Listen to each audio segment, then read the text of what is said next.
ক্যান্সারের মতন ব্যয়বহুল চিকিৎসা চালাতে গিয়ে বেশ বেগ পেতে হলো রাইয়ের গোটা পরিবারকে। হ্যাঁ বন্ধুরা, ভিডিওতে লাইক দিয়ে দেখতে থাকুন। হসপিটালের বিল যখন আকাশ ছুঁই ঠিক সেই সময়ই চিন্তার ভাঁজ পড়ে গেল রাইয়ের মায়ের কপালে। রাইয়ের মা রাইয়ের বৌমনিকে বলতে থাকে যে মিষ্টি এখন আমরা কী করব, যে পরিমাণে টাকার অঙ্কের কথা তারা বলছে আমার তো মনে হয় না যে এই বিলটা আমি পুরোপুরি দিতে পারবো। আর যতটুকু পর্যন্ত আমার যতটুকু আইডিয়া আছে, তোমার শ্বশুরমশাইয়ের পেনশন থেকে আমরা যতটুকু টাকা পাবো সেই টাকাটা যদি এখন আমাদের হাত থেকে ফসকে যায় তাহলে তো আর সংসার চালাতে পারবো না। তখন রাইকে বাড়িতে নিয়ে যাওয়ার পর ওকে খাওয়া দাওয়া কী করাবো বলো তো? তখন একথা বলা মাত্র রাইয়ের বৌমনি বলতে থাকে যে মা, আমি থাকতে আপনি কেন এগুলো নিয়ে ভাবছেন বলুন তো? আমি তো বলেছি আপনাকে যে রাইয়ের চিকিৎসার মধ্যে কোনো রকম কোনো বাধা আমি হতে দিব না। রাইয়ের চিকিৎসার জন্য যত টাকা লাগে আমি দেবো, তার জন্য প্রয়োজনে আমি আমার গয়না পর্যন্ত বন্ধক রেখে দেবো। আর সেই অনুযায়ী আমি গয়না বন্ধক দিয়েছি, তা সত্ত্বেও আপনি কেন এত টেনশন করছেন বলুন তো?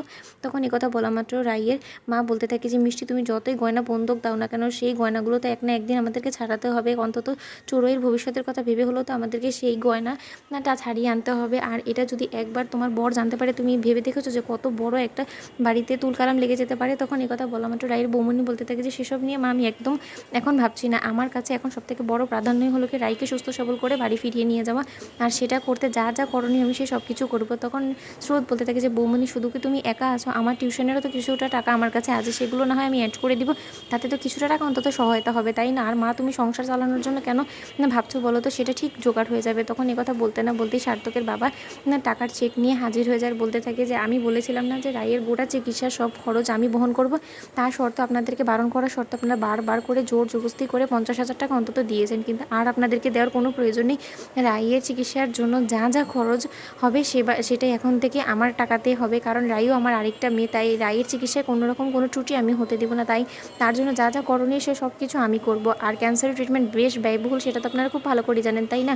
তার শর্ত আপনারা কেন যে এরকম করে জোর করে নিজেরা এই টাকার দেওয়ার উদ্যোগ নিলেন, আমি তো সেটাই বুঝতে পারছি না। শুধু শুধু আপনাদের বাড়ির বৌমার গয়নাটা বন্ধক দিতে হলো, আপনারা দেখেছেন তো? তখন এই কথা বলা মাত্র রাইয়ের মা বলতে থাকে যে আমাদের কাছে উপায় বা কী বলুন তো?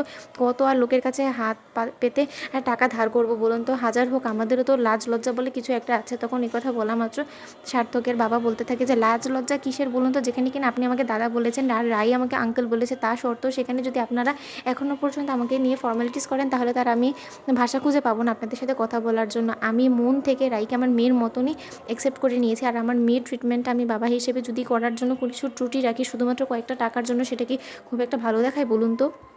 ওদিকে রায়ের বৌমনি বলতে থাকে যে সত্যি আমাদের রায় অনেক কপাল করে আপনার মতন একটা আঙ্কেল পেয়েছে, যেখানে কিনা আজকের জগতে আপনজনই নিজের হয় না, আর এখানে পর তো আর নিজের হয়ে গেছে। তোমাদের ভিডিওটি ভালো লাগলে লাইক, শেয়ার, সাবস্ক্রাইব করতে ভুলো না।